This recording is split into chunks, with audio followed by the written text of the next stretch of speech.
சே ஏப்பா விஷ்ணு பேசுகிறப்பா. விஷ்ணு கணக்கு கொடுக்கேன். கொடி ஏற்றின பிறகு இந்த கைலாசத்தில் இடம் பார்க்க வரணும். புரியுதா? இடம் பார்க்க வரணும். கொடியை வச்சு தான் மந்திரம் பண்ணுறது, மந்திரம் ஓதுறது, மந்திரம் ஊதுறது எல்லாமே நாசம் பண்ணான்.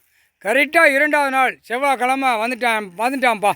செவ்வாய்க்கிழமை காலையில் கரெக்டாக 12 மணிக்கு 11:30 வந்து இந்த வரப்பு இருக்கா, இந்த வரப்பு இருக்கா, இந்த வரப்பு தூக்கிட்டு நிற்கா, இந்த வரப்பு நக்கிக்கிட்டு இருக்கான்னு பார்க்கான்.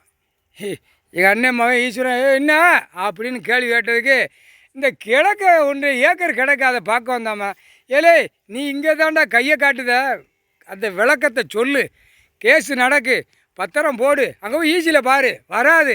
இந்த இடம் அவர் கேட்ச் பண்ணி வச்சுருக்காரு. புரியுதா? அரசியல்வாதி பூரா நஞ்சை உஞ்சை போட்டது பூரா கேட்ச் பண்ணி அதில் பூரா கணக்கு எடுத்துக்கிட்டு இருக்காரா, இப்படியே சொல்லுதான். வா, அதில் ஒருத்தன் சொல்லுதான், நாங்கள் ஈஸியை பார்த்து நாங்கள் நக்குவோம்ங்க. நீ நக்கு, அதை பற்றி ஒன்றும் இல்லை. அவன் சொல்ல ஈஸ்வரமே நாங்கள் பார்த்து சிரிச்சுக்கிட்டு இருக்கோம், நீ நக்கு.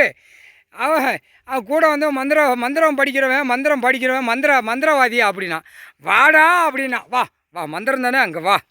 நல்லா கேள்வி கேட்டான். வாயா வா, நீ மந்திரத்தை உட்காந்து போய் பாரு. இன்றைக்கி நீ மந்திரத்தோடு வந்துட்டா, உன் மந்திரத்தை இன்றைக்கி உருவியாச்சு. உன் உடம்பு குறுக்கில் இருக்கிற மந்திரம் இவன் மூச்சு வழியாக ஏற்றுவான் அந்த மந்திரம். புரியுதா? நல்லா புரிஞ்சுக்கோ. உனக்கு தெரியாதுப்பா. 8 நாட்டு சனீஸ்வரி கணக்கு ஓலைச்சோடு எழுதி தூக்கி போட்டார். இன்றைக்கி மந்திரவாதி இன்னையோட சேர்த்தான். கொடி சிவலிங்க கொடி கைலாசத்தில் ஏற்றியாச்சு. சந்தோஷமாப்பா உனக்கு.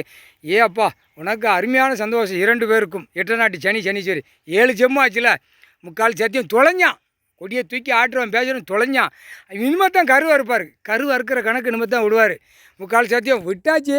இவராக கருவாக இருப்பார். குடும்பம் 4 வீலர் 2 வீலர் போகல. அப்படியே அவன் என்ன சொல்லுதான், கை காலெல்லாம் வலிக்கி. ஏண்டா இவன் கேட்கான், கை கால் வலிக்குன்னு சொல்லிகிட்டே வாரான். கை கால் வலிக்குன்னா உயிர் பலியை திங்க இவன் அந்த கணக்கு விடணும். அந்த கணக்கு இவன் கேட்கணும். உயிர் பலி தின்னா கை கால் உதறும், கை கால் வராது. நெஞ்சில் ஒரு அமுக்கு இப்போ போகுதா, இப்போ 100 மைய வண்டியில் போய்கிட்டே இருக்குது. இப்போ வீன்னு இப்போ நெஞ்சு அமுக்கி விடுதாரு. இதில் இவன் இந்த 3 பேர் செத்தான். 3 பேர் தொலைஞ்சான். 3 பேர் குடும்பம் நாசமாக போயிடும். 3/4 சத்தியம். இல்லை கண்டார ஒளிமனை எல்லாம் கேட்டுக்கோங்கடா. கண்டார ஒளிமனை என்னன்னு தெரியுமா? உன் குடும்பத்தில் மந்திரம், அந்த ஒருத்தன் மந்திரம் இருக்கா, நீ ஒருத்தன் செயின் போட்டு ஆட்டிட்டு வரான். அவன் கெட்டுக்கட்டாக பேப்பர் அவன் பொண்டாட்டிட்டு அங்கே அட்டியில் போட்டு அடுக்கி அப்படியே வெளியில் கொண்டு வந்து வீசி இடத்த எழுத வாங்கன்னு வரான். அவன் பொண்டாட்டி அட்டியில் போட்டு வச்சுருக்கான். போட வேண்டிய இடத்துல அட்டியில் போட்டு வச்சுருக்கான். எப்படி தமிழ்நாட்டுக்கார பேரில் தமிழ் வார்த்தையில் பேசி நாசம் பண்ணுற பைய. 3/4 சத்தியம். கொடி ஏறிச்சுடா, நீ மந்திரவாதி, இடம் பார்க்குறவன், முட்டாப்பே காமுட்டாப்பே இந்த கைலாசத்தில் வரணும். புரியுதா? வந்துட்டா கணக்கு முடிச்சிட்டாரு. இனிமேல் இடம் வாங்குறவன் போகிற அளவுக்கு மாரி இருக்கவன் 100 மையத்தில் வண்டியில் போவான். வீன்னு போவையில் நெஞ்சு அமுக்கி க்ளோஸ் பண்ணிடுவார். அவரே க்ளோஸ் பண்ணுவார். போட்டாச்சுடா.